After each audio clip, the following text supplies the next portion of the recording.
is the place of love. The divine energy must enter our heart. By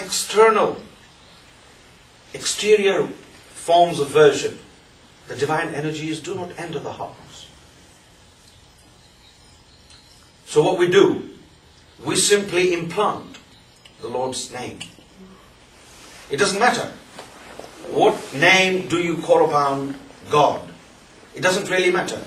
What matters is production of divine positive energy. That is what matters. So we implant the name of the Lord in the beating system of the heart. And when the name has entered the beating system of the heart, it starts to produce divine energy. And all the souls in the breast and down there in the belly button and one in the head, 7 souls are enlightened, energized. And we feel close to God. We feel close to our own reality. We have this peace of heart. We have this peace of mind. There are so many religions out there. People go to mosques, churches, temples, synagogues. But they're fighting. Some people are using God's name to kill another person. For example, Islam is terrorism. People are using God's name. People are using religions to wage war against each other. And it's spreading everywhere. What we need today is love. What we need today is peace. And that is our message. I would be very pleased and happy if there are any questions. I would encourage people to ask questions. Then, after this time of question and answer, we will have a little bit of meditation and a little bit of Sufi song, a couple of items, but after this question and answer session. So are there any questions relating to what I have said, relating to spirituality, inner peace, the energies, the implanting of God's name in the heart? You know, I gotta say, you're right. Almost all teachings out there don't talk about that warm feeling, that what you feel in your heart, and they don't have that connection. The only writing that I've ever read that talks about that directly is A Course in Miracles. And that's what it solely talks about, is us accepting the one mint, because that's what we're here to do, accept the one mint and release our inner light. Yeah, so true. Thank you.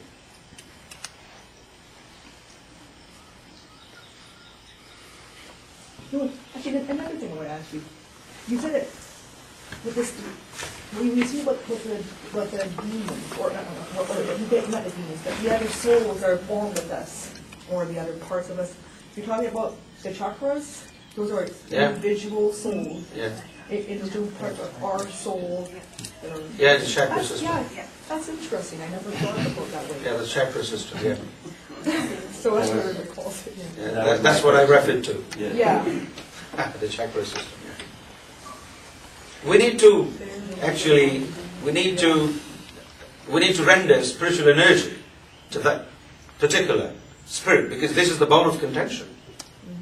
This puts whispers, evil whispers, negative thoughts in our minds and creates hatred among each other. So I found that when you listen to your heart, when I do, you never go wrong. You have to listen to it more often. Because we need to listen to our hearts, so we need to make our hearts strong and powerful. Build your temple. And we should render this spiritual ability to our hearts so that it can give us wonderful advice. Yeah. And if our heart also is controlled by that negative spirit, then we are in trouble. Yeah. That's what I'm saying. Listen to your heart more often than you do anything else. So is what you're doing with this substance of love, this divine substance, are we opening our chakras? Yes. Exactly. Exactly. So that we become one. Spiritual union. True. How long, when you mentioned instilling the name of God into the heart? How long? How long is that when someone does that? Does it open the heart? We can simply spiritually implant Yeah. God's name in your heart today. Yeah. And we will ask you to do a little bit of practice every night before you sleep. And within few days, before 7, within a week, you will feel your heart is saying something to you. And that is the word that we will give you. A phrase, or whatever name of God that you use to call upon God. It doesn't take long. With the help of a spiritual master, it doesn't take long. Because you duly assisted. You wanted to ask a question, gentlemen, didn't you? She answered. All right. Relative to the chakras, I've always had an awareness of the fifth chakra, and rather than a negative spirit, it's almost like it's crying out, or it's in pain, or I've always had that awareness that there's something almost that has been harmed in some way relative to that fifth chakra. And the other part I wanted to ask you, which was the most important, now it's just going out of my head, of course. Oh, yes.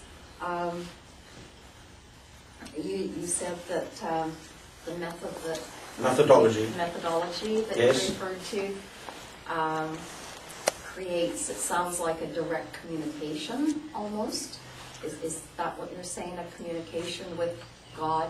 When I said methodology, I meant a method whereby we produce divine energy. Yes. And it enters the bloodstream, because this is where the chakras are. And once the bloodstream is completely enlightened and energized, so what happens, those chakras get enlightened. They get awakened. And once they're awakened, then there are further lessons to be learned for those chakras to become strong and grown up. So that spiritual growth actually continues.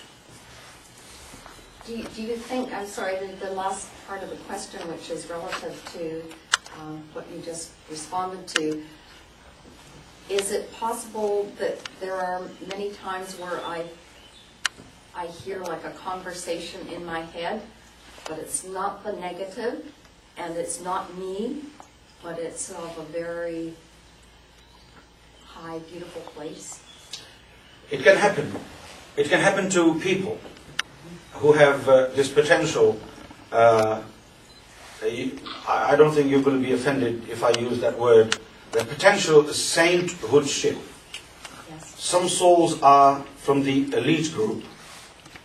In the primordial times, when all the souls were created, God placed them all. And then what happened? God then showed them the modeled luxuries of the world. A number of souls leapt towards the luxuries of the world. So this became their destiny. And then afterwards, God then showed them modeled luxuries of the paradise. Some of the souls leapt towards it. And this became their fate, destiny. But some of the souls stayed put where they were. And they were in the conversation with God. They were looking at the majestic beauty of God. So this became their fate. So those elite souls, that they were already in love